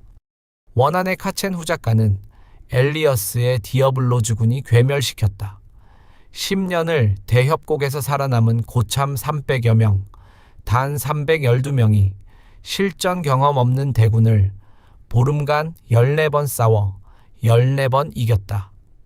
엘리어스는 세계를 베는 검 풀패텀에 검은 실선 한 줄기로 카첸의 성벽을 통째로 무너뜨렸다. 여황은 대전에서 이를 지미 디어블로즈 공작을 보낸 것이라 선언하고 카첸을 식량가 조작과 제국법을 넘긴 대군 육성에 반역죄로 규정하며 대전을 완전히 장악했다. 회기전 역사에서 엘리어스는 대협곡이 뚫리고 황실에 배신당해 악마로 타락했다. 카사를 죽인 원흉이 바로 그녀였다. 그러나 이번에는 달랐다. 동생을 그리워하던 누나가 이번에는 여왕의 가장 든든한 검이 되었다. 뒤틀렸던 운명이 하나씩 제자리를 찾아가고 있었다. 이제 판은 뒤집혔다. 방어가 아니라 공격의 시대였다. 500년의 원한과 차별이 마침내 끝나가고 있었다. 그러나 진짜 전쟁은 이제부터였다. 대협곡 너머의 어둠은 인간의 정치 따위로 막을 수 있는 것이 아니었으니까. 세계에는 만화로도 수호력으로도 설명되지 않는 힘이 숨어 있었다. 신비, 인마전쟁 이전부터 존재하며 인연이 닿아야만 인지하고 조우할 수 있는 초월적 힘이었다. 아무리 강해도 닿을 수 없고 인연만 있으면 약자도 만날 수 있는 세계의 숨은 결이었다. 엘프리오는 이 힘의 존재를 이미 알고 있었다. 데프레아가 악마화 이후에도 자신의 아르카나 스피릿을 되찾은 수수께끼가 바로 이 신비와 이어져 있었다. 인연이 닿아야만 만날 수 있는 힘. 엘프리온은 그 인연을 하나씩 찾아 나섰다. 엘프리온과 레이첼은 펠로니아 내해로 향했다. 그곳에서 레이첼은 세계 탄생과 함께 존재하며 아카식 레코드에 접근하는 존재, 태초의 정령과 계약했다. 그러나 그 정령은 전능한 고대 존재가 아니었다. 레이첼을 계약자로 인지한 직후 갓 태어난 어리숙한 인격이었다. 아카식 레코드에 닿는 권한마저 계약의 대가로 크게 줄어 있었다. 레이첼은 그에게 시눈이라는 이름을 붙였다. 시눈은 수 킬로미터 안의 마귀를 소멸시키는 멸마의 성질과 대악마와 마물의 정보를 열람하는 능력을 지녔다. 시눈의 등장은 뜻밖의 파문도 남겼다. 하필 그 정령이 깨어나는 순간 레이첼이 오래 품어온 마음을 꺼내려던 참이었다. 무산된 고백은 이후로도 몇 번이나 어긋났고 그 어긋남이 두 사람 사이에 애틋한 긴장을 남겼다. 세계를 구하는 여정 한복판에서도 마음은 계속 자라고 있었다. 이어 엘프리오는 또 다른 신비에 다가섰다. 신비는 그를 백색 공간으로 이끌어 무적행에 봉긴돼 있던 부정의 집합체 태초의 악을 소환했다. 무한히 증식하고 완전히 재생하며 어떤 기술도 통하지 않는 존재였다. 인간의 상식으로는 이길 방법이 없었다. 엘프리오는 봉인 마법으로 태초의 악을 일단 가뒀다. 그러나 그는 검증의 진짜 의도를 간파했다. 이것은 힘을 시험하는 것이 아니었다. 악에 어디까지 저항할 수 있는가를 묻는 시험이었다. 그는 봉인 마법으로 태초의 악을 일단 가둔 뒤 스스로 그것을 뒤집었었다. 내면에서 3명의 분신이 속삭였다. 인류를 청소하자고, 신이 되자고, 그저 편해지자고. 그것은 지구에서 25해를 싸우며 그를 좀먹던 목소리이기도 했다. 엘프리오는 그 세 얼굴을 하나하나 마주하며 원칙을 지켜 유혹을 이겨냈다. 그가 지구에서 지켜온 신념이 그를 지켜준 것이다. 이 시험에서 그를 지킨 것은 힘이 아니라 사람이었다. 지구에서 25해를 싸우며 지켜온 원칙, 손 닿는 곳의 사람은 반드시 구한다는 그 신념, 신이 되어 모든 것을 청소하자는 유혹 앞에서 그는 잃었던 얼굴들을 하나하나 떠올렸다. 그리고 지금 곁에 있는 얼굴들을, 그것이 태초의 악조차 넘지 못한 벽이었다. 마침내 그는 신비, 마도서를 획득했다. 수호력으로 세계 그 자체를 편집하는 도구였다. 규칙 밖에선 존재조차 이 도구 앞에서는 규칙 안으로 끌려들 수 있었다. 엘프리오는 이것을 악신봉인을 완성할 비장의 수단으로 여겼다. 최후의 순간, 이 한 권이 승패를 가르게 되리라는 것을 그는 아직 어렴풋이만 예감하고 있었다. 태초의 악, 그것이 곧 악신의 본질이었다. 대악마조차 미물로 보이는 만악의 근원, 수만 년간 서로를 잡아먹은 개체들의 집합체. 이 진실은 훗날 가장 결정적인 순간에 모두의 목을 조르게 된다. 그 무렵 카사는 홀로 다른 시험을 통과하고 있었다. 가디언즈의 비전, 시련의 계곡이었다. 쾌락에 빠지는 자신, 외면하던 과거, 인정하기 싫은 추악한 자아. 세 개의 시련을 그는 담담히 넘어서며 최상위 경지의 문턱에 다다랐다. 계곡의 노인은 그에게 의미심장한 말을 남겼다. 반년 안에 큰 위기가 닥칠 것이며 정원사를 깨워야 한다고. 그 예언의 무게를 카사는 아직 알지 못했다. 한편 동토로 향한 카사의 결사대는 죽은 줄 알았던 대악마들의 생존을 확인했다. 그리고 이 구간 최대의 반전이 드러났다. 대악마를 죽이면 그 권능이 악신에게 귀속된다는 것. 데프레아가 그 권능을 가로챌 수단을 완성해 두었다는 것. 지금 대악마를 죽이면 오히려 최종 흑막을 돕는 꼴이었다. 그 사이 신운의 도움으로 엘프리온 일행은 대악마들의 진짜 판도를 읽어냈다. 데프레아가 성물을 모아 다른 대악마들을 하나씩 흡수하며 몸집을 불리고 있다는 것. 그가 노리는 것은 인류의 멸망이 아니라 그 너머의 무언가라는 것. 그 무언가란 신이 되어 오래전 잃은 연인을 되살리는 것이었다. 최종 흑막의 윤곽이 조금씩 선명해지고 있었다. 더 무서운 것은 그 흡수의 원리였다. 대악마가 죽으면 그 권능은 악신에게 귀속되고 데프레아는 그것을 중간에서 가로챌 수단을 이미 완성해 두었다. 그가 대악마를 삼킬수록 그는 신에 가까워졌다. 인간이 대악마를 지켜야 하는 역설, 죽여야 할 적을 살려둬야 하는 이 뒤틀린 규칙 앞에서 전쟁의 판도가 통째로 흔들리고 있었다. 데프라의 손이 마침내 정면으로 움직이기 시작했다. 그의 계획은 대악마의 성물을 전부 모으는 것이었다. 칠흑의 성서, 삶과 죽음의 경계, 악마의 혀, 독의 근원, 그리고 몸 자체가 성물인 테리아스까지. 성물로 대악마의 권능을 흡수해 절대적 존재로 등극하려는 것. 이 무렵 세계관의 가장 무거운 진실이 확인됐다. 과거 별들의 시대에 무적행에서 쏟아진 대악마는 20마리, 지금 남은 것은 5. 나머지는 서로를 잡아먹으며 사라졌다. 그리고 그 잡아먹힌 힘이 결국 하나로 응축돼 만악의 근원이 되었다. 대악마조차 이 거대한 순환의 부품에 지나지 않았다. 그의 신복 에반젤린과 바토는 황도에서 악마 숭배자들을 학살하며 성물 하나를 회수하고 디어블로즈 저택을 습격한 가디언즈 3석 트리아를 타락시켜 납치했다. 데프레아의 손발이 대륙 곳곳에서 성물을 끌어모으고 있었다. 굴레이그를 흡수한 데프레아가 비에나와 비오, 시노모시아, 테리아스의 연합을 압도했다. 서로를 불신하는 연합의 합격수를 역이용하며 그는 대악마마저 배신해 흡수하려는 야망을 드러냈다. 적도 동료도 그에게는 모두 먹이일 뿐이었다. 크로우가 뼈 옥좌에 접근해 갇혀있던 디제이아의 자아를 탈취했다. 그러나 그 대가로 오른팔을 어깨째 잃었다. 그는 피를 쏟으면서도 그것을 카색에 넘기고 함께 도주했다. 비에나와 비오는 물러서지 않았다. 두 영웅은 동료들의 퇴로를 열어주며 데프레아에게 치명상을 남겼다. 열이틀에 걸친 사투 끝에 그들은 선자리에서 미소를 지은 채 전사했다. 200년을 살아온 살아있는 역사가 그렇게 마지막 순간까지 세계를 지켰다.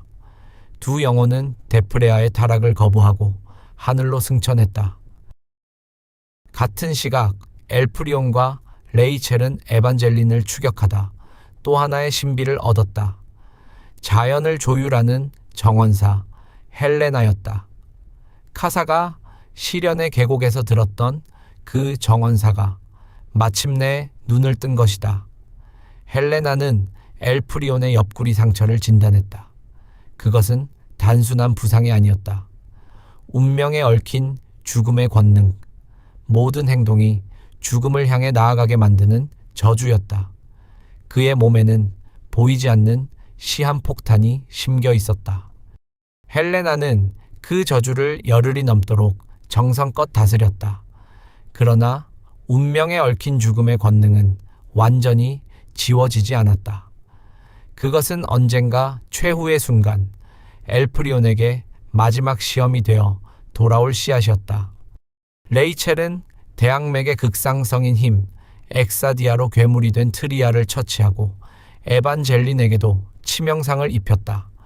궁지에 몰린 에반젤린은 첫 권속 바토를 방패로 삼아 도주했고 바토는 레이첼의 창에 관통돼 그렇게 버림받아 죽었다. 형에게 버림받고 다시 주인에게 버림받은 소년이었다. 충직함의 대가가 배신이었다. 도주하던 카사는 막판의 분노를 검에 담아 마침내 최상위 경지로 각성해 3만 마물 군세를 한순간에 증발시켰다. 뒤이어 엘리어스가 세계를 베는 검풀 패텀으로 10만 군세를 일격에 쓰러뜨려 두 사람을 구출했다. 500년 전 서울의 성문 앞에서 카사의 목을 벤 바로 그 검이 이번 생에서는 카사를 살린 것이다. 뒤틀렸던 운명 하나가 또 이렇게 제자리로 돌아갔다. 실책을 거듭한 에반젤린은 데프레아에게 소환됐다. 그리고 칠흑의 성서 속으로 흡수당해 처형됐다. 가장 충직한 사도조차 그의 대계 앞에서는 한낱 소모품일 뿐이었다. 가디언즈가 무너졌다. 비에나와 비오가 죽고 에반젤린과 바토가 죽었다. 전장은 온통 희생으로 물들어갔다. 전투가 끝난 뒤 엘프리온은 죽은 지구의 동료를 떠올렸다. 마도공학의 천재였던 그가 이 몸에 왔다면 북부의 희생은 더 줄었을 거라고. 단 한 명도 잃고 싶지 않다는 그 강박이 그의 어깨를 짓눌렀다. 하지만 그때마다 동료들은 말했다. 믿고 하던 대로 하라고. 그리고 엘프리온의 마음속에서 위험한 결심 하나가 조용히 자라고 있었다. 이방인인 자신이 모든 무게를 홀로 짊어지겠다는 결심이, 잃는 것이 두려워 차라리 혼자 짊어지려는 마음, 그것이 훗날 그를 가장 위태롭게 만들 씨앗이었다. 이제 남은 것은 오직 악신이었다. 엘프리온 일행은 봉인을 강화하러 동토 깊숙한 곳으로 향했다. 그러나 봉인은 지나치게 멀쩡했다. 500년을 버틴 봉인이 거의 다 풀렸다는데도 이상하리만치 온전했다. 엘프리온은 불길함을 느꼈다. 너무 조용한 함정 앞에 선 사람처럼. 봉인은 처음부터 함정이었다. 그것은 그냥 두어도 저절로 깨질 상태였는데도 이상하리만치 온전한 척 버티고 있었다. 악신이 기습의 순간을 노리며 일부러 멀쩡한 척 웅크리고 있었던 것이다. 봉인을 강화하러 온 이들을 오히려 함정 속으로 끌어들이려는 미끼였다. 악신의 목적은 단순한 탈출이 아니었다. 세계에 비친 엘프리온을 노려 그 마음의 가장 약한 틈을 파고드는 것이었다. 그 예감은 옳았다. 그리고 이 지점에서 엘프리온의 마음속 그림자가 가장 짙어졌다. 잃는 것이 두려웠던 그는 홀로 사라져 자기 존재째 악신을 봉인하려는 생각에 사로잡혔다. 누구도 희생시키지 않으려다 정작 자신을 제물로 바치려 한 것이다. 잠깐이지만 그는 정말로 혼자 사라질 각오를 했다. 그 순간 동료들이 그를 붙잡았다. 레이첼이 그의 멱살을 잡았다. 카사가 그를 막아섰다. 더크가 그의 은폐를 폭로했다. 네오만 해낼 수 있는 일은 아니야. 더크는 남쪽 끝, 인연 닿는 자만이 볼 수 있는 섬에서 봉인 도구 판도라의 상자를 가져왔다. 태초의 악, 곧 악신을 겨눈 유일한 봉인 그릇이었다. 그러나 헬레나와 시누는 경고했다. 세월이 흐르며 악신이 너무 강해졌으니 크게 약화시킨 뒤에만 가둘 수 있다고.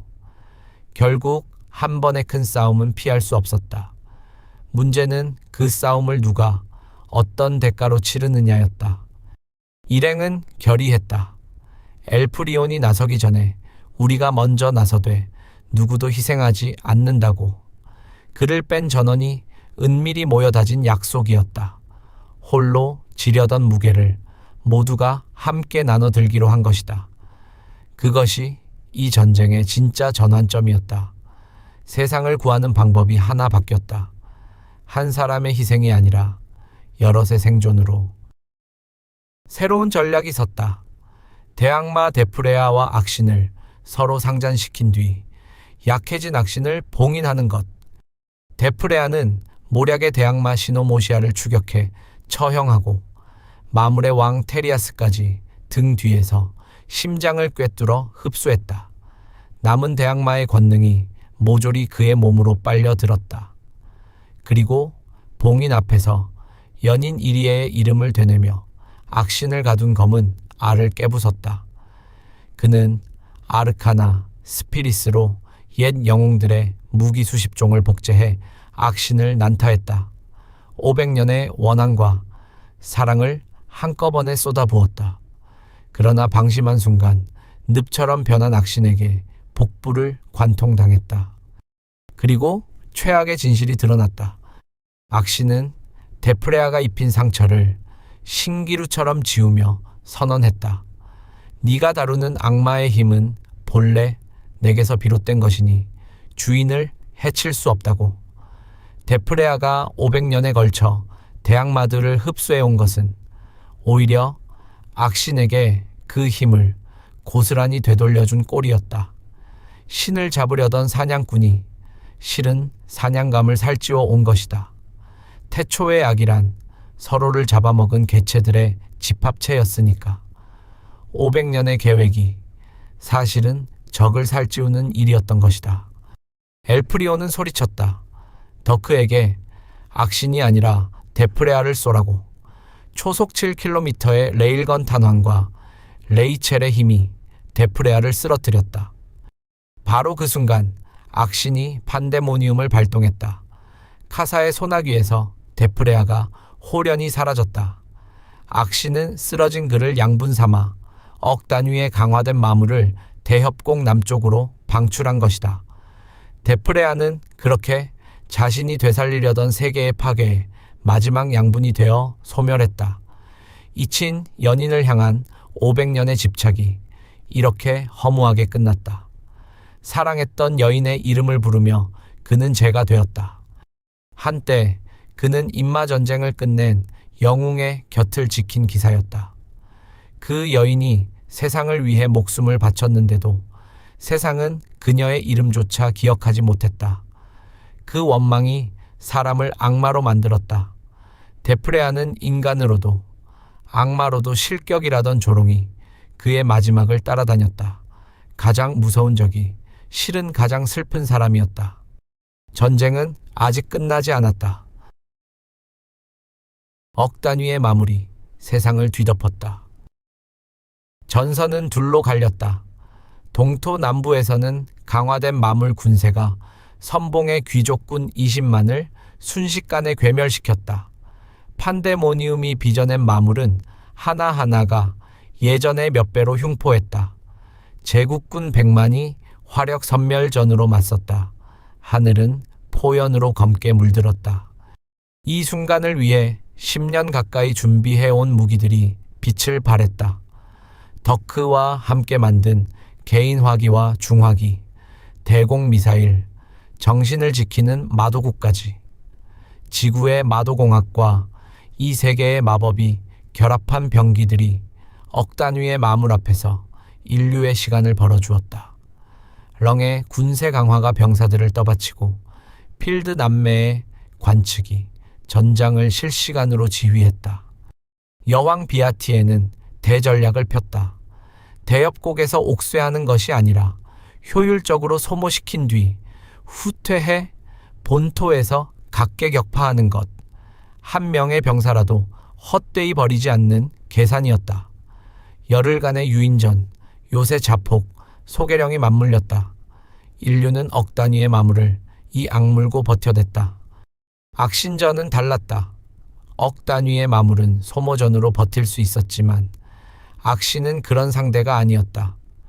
악신은 봉인 500년간 연마한 세계 박 존재와 기술로 모든 공격을 무효화했다. 검도 마법도 무엇도 그에게 닿지 않았다. 존재 자체가 이 세계의 규칙 밖에 있었다. 이 세계에 속하지 않은 것을 이 세계의 무기로 벨 수는 없었다. 엘프리온은 마도서를 데모츠로 변형했다. 그리고 악신을 이 세계의 강제로 고정했다. 그 순간 동료들의 공격이 통했다. 악신의 육체가 비산했다. 데모세는 엘프리온의 의지가 깃들어 악신이 반드시 그를 죽이러 오게 만드는 열쇠가 됐다. 대신 엘프리온 자신은 존재가 서서히 옅어지는 소멸에 빠졌다. 승리의 열쇠를 쥐는 대가로 그는 자기 존재를 걸었다. 황도에서 공성전이 벌어지는 가운데 소멸해 가는 엘프리온의 의식이 황궁 아래 깊은 곳 무적행으로 빨려들었다. 세상 모든 악이 처음 쏟아져 나온 시면이었다. 그곳에서 만난 세계의 의지가 마지막 방책을 일러줬다. 악신을 소멸시켜서는 안 된다. 소멸하면 그 악의가 세계 만물에 퍼지기 때문이다. 대신 정원사의 펜던트와 함께 악신을 무적행으로 끌고 오면 사실상 영원에 걸쳐 봉인할 수 있다. 죽이는 것이 아니라 영원히 가두는 것. 그것이 유일한 길이었다. 이것은 500년 전 초대 영웅들이 27의 목숨을 바쳐도 완성하지 못한 일이었다. 그때는 봉인만이 답이었고 그 대가로 세상의 힘이 쇠락했다. 그러나 이번에는 달랐다. 무적행이라는 세계 스스로의 시명과 정원사의 씨앗과 여러 신비가 손을 맞잡았다. 누구의 존재도 지불하지 않고 악신을 가둘 단 하나의 길이 열린 것이다. 엘프리온의 육체가 깨어났다. 일행은 최종 계획을 세웠다. 악신을 최대한 약화시켜 무적행에 밀어넣고 입구를 세계수로 봉인하는 것. 이 결전에서 레이첼을 포함한 전원이 최고 경지에 올랐다. 엘프리온은 동료 전원에 아르카나, 스피릿을 하나로 엮었다. 세닉스의 갑주, 안젤루스의 날개, 라피르의 순간이동, 아니크의 창, 풀페텀의 사슬. 5팀이 하나가 된 융합 기술로 그는 악신을 끌어안고 무적행으로 돌진했다. 500년 전 30 영웅이 하지 못한 일을 6사람이 손을 맞잡고 해내려 하고 있었다. 낙하 중 악신이 회유했다. 이 세계를 자신에게 넘기고 다른 차원으로 함께 떠나자고. 그곳에서라면 아무것도 잃지 않고 편히 살 수 있다고. 그것은 지구에서, 태초의 악 앞에서, 그리고 봉인지에서 몇 번이고 되풀이된 유혹이었다. 엘프리온은 거절했다. 2번의 멸망을 지켜본 그가 3번째를 허락할 리 없었다. 그는 풀페텀을 자폭시켰다. 왼팔을 이르며 악신을 시면으로 격추했다. 정원사의 펜던트를 던져 봉인을 세계의 의지에 맡겼다. 떨어지던 엘프리온을 레이첼의 안젤루스가 붙잡았다. 데소스는 악신을 엘리어스와 카사, 레이첼이 다시 격추했다. 헬레나가 씨앗을 심어 세계수로 무적행의 입구를 봉인했다. 악신은 소멸이 아니라 무적행에 영원히 갇혔다. 봉인과 동시에 판데모니움이 풀렸다. 세상을 뒤덮었던 수억 마리의 마무리, 일시에 사라졌다. 2차 인마전쟁이 끝났다. 봉인이 완성되던 그 순간 한 가지 위기가 짧게 스쳤다. 옆구리의 죽음의 권능과 악신의 속삭임 앞에서 엘프리온은 또다시 혼자 사라지려는 충동에 사로잡힐 뻔했다. 자신만 없어지면 모두가 안전하다는 오래된 유혹. 그러나 이번에는 동료들이 그를 놓지 않았다.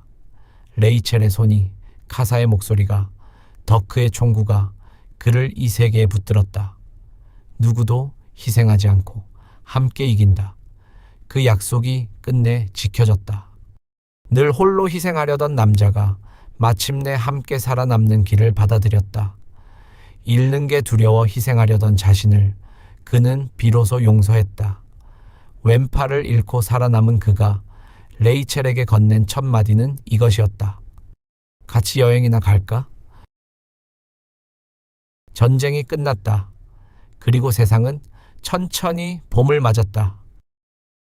무적행 위로 세계수가 거대하게 자라 황궁을 떠받치는 나무 위의 성이 됐다. 봉인의 뿌리이자 새 시대의 상징이었다. 황궁과 동토를 잇는 세계수의 포탈이 열렸다. 죽음의 땅이던 북부가 사람이 살 수 있는 곳으로 바뀌어갔다. 왼팔을 잃은 엘프리온은 살아있는 전설이 되어 동토 개척을 맡았고 레이첼이 그 곁에서 실질적으로 그것을 이끌었다. 그는 업무를 도망다니며 세계수 꼭대기에서 몰래 무언가를 만들었다. 염원석, 악신 봉인의 대가로 세계의 의지가 제작법을 알려준 보석이었다. 본래는 1000일 동안 매시간 오직 레이첼의 행복만을 염원하며 수호력을 불어넣어야 하는 물건이었다. 세상을 2번 구한 남자가 이번에는 오직 한 사람을 위해 시간을 바쳤다. 세상을 구한 남자가 이번에는 한 사람의 행복을 위해 시간을 쏟았다. 100일 만에 그는 그것을 완성했다. 반지에 끼워 청혼했다. 레이첼은 한 뺨엔 손자국을, 다른 뺨엔 입술 자국을 남기며 승낙했다. 오래도록 무산됐던 마음이 마침내 닿은 것이다. 종전 10년, 엘프리온과 레이첼은 결혼해 2 아이를 두었다. 6살 레피스와 5살 엘피. 비아티에는 위엄 있는 명군으로 안착했다. 카사는 클레이프스 13세의 적자, 여왕의 오빠임이 밝혀졌으나 스스로 신분 공표를 거부한 채 그림자에서 여왕을 보좌하며 해체됐던 가디언즈를 재건했다. 왕관 대신 그는 지킬 사람을 택했다. 엘리어스는 조카들을 아끼는 누나로 남았다. 덕크는 요세포를 농기계로 바꿔 이제는 사람을 죽이는 대신 굶주림을 막았다. 셉터를 찍어내던 공장은 씨를 뿌리는 기계를 만드는 곳이 되었다. 런과 윤이 시에나와 가필드가 가정을 이루었다. 헬레나와 시누는 동토의 혹독한 기후를 온화하게 바꾸고 숨은 자원의 정보까지 선물로 남긴 뒤 다시 긴잠에 들었다. 남부는 사막 열차로, 북부는 재건 사업으로 균형 있게 발전했다. 세계수의 포탈을 통해 사람들은 죽음의 땅이던 동토를 자유로 요갔다. 전쟁의 도구들이 삶의 도구로 되돌아갔다. 엘리어스는 끝내 엘프리온이 자신의 잃어버린 동생임을 마음으로 받아들였다. 진실을 다 말하지 못한 채로도 두 사람은 온누이로 화해했다. 회기 전 서로를 죽음으로 몰아넣었던 남매가 이번 생에서는 한 식탁에 둘러앉았다. 뒤틀렸던 모든 인연이 마침내 제자리를 찾은 것이다. 무적행 시면의 악신은 여전히 봉인된 채였다. 그러나 그 위에서 사람들은 웃고 있었다. 정원의 바비큐 모임, 살아남은 동료들이 모여 평화를 만끽했다. 불판 위에서 고기가 있고 잔이 부딪히고 아이들이 어른들 사이를 헤집고 뛰어다녔다. 누구도 내일의 습격을 걱정하지 않는 저녁이었다. 두 세상의 멸망을 지켜본 남자가 이제는 아이들의 웃음소리 속에 앉아 있었다. 그는 생각했다. 지구에서의 25년, 그 모든 고난이 결국 이 하루의 초석이었다고. 누구도 잃지 않았다. 누구도 희생하지 않았다. 그리고 모두가 여기 살아 있었다. 그것이 두 번의 멸망 끝에 그가 마침내 얻어낸 답이었다. 그의 곁에는 레이첼이 있었다. 뛰노는 두 아이가 있었다. 왕관을 쓴 옛 소녀와 그림자를 택한 옛 스승이 있었다. 검을 내려놓은 누나와 총 대신 농기구를 든 동료가 있었다. 500년의 원한도, 두 세계의 멸망도, 이 정원의 평범한 하루 앞에서는 아득한 예시하기일 뿐이었다. 오늘을 즐겁게 열심히 살자. 그 조용한 다짐과 함께 두 세계에 걸친 길고 긴 이야기가 마침내 막을 내린다. 멸망을 두 번 본 남자가 세 번째로 얻어낸 것은 다름 아닌 평범한 내일이었다. 오늘이 그가 오래도록 꿈꾸던 미래의 초석이었다.